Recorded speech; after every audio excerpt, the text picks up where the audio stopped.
Himalayan રોક salt, જેને આપણે commonly સિંધવ મીઠું કહેતા હોઈએ, હિન્દીમાં સેંધા નમક, આ હૃદયના દર્દીઓ માટે અથવા તો બ્લડ પ્રેશરના દર્દીઓ માટે સારું કે નહીં સારું એની વાત કરીએ.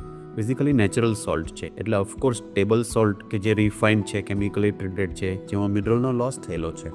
અને ફાયદામાં એવું કે એ આયોડિન સાથે ફોર્ટિફાઈડ છે, જેથી આયોડિનની કમી ન થાય, એટલે સરકાર એમાં ફોર્ટિફિકેશન સાથે જ સેલ કરે.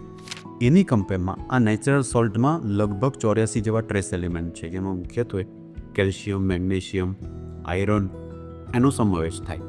એટલે આ ટ્રેસ મિનરલ્સના લીધે એના ફાયદા જે છે, જેમ કે એ બોન હેલ્થ સારી કરે, એ બીપીને વધારે નહીં, બીપી ઘટાડવામાં મદદરૂપ થાય, એના લીધે સ્કિનનું ટેક્સચર એટલે કે ચામડીની હેલ્થ સારી રહે, અને સાથે સાથે એને વધારે માત્રામાં લેવાથી એવું કહેવાય કે ઇલેક્ટ્રોલાઇટ બેલેન્સ એ સારું કર.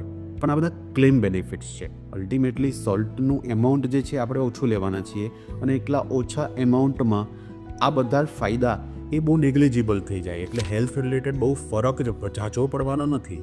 ઇનફેક્ટ હૃદયના દર્દીઓએ તો સોલ્ટ ઓછું લેવાનું છે, બીપીના દર્દીઓએ સોલ્ટ નમક ઓછું લેવાનું છે, તો આ પણ એક નમક જ છે, એટલે આનો પણ ઉપયોગ પ્રમાણસર જ કરવાનો છે. અલ્ટિમેટલી સોડિયમ ઓછું કરવાનું છે.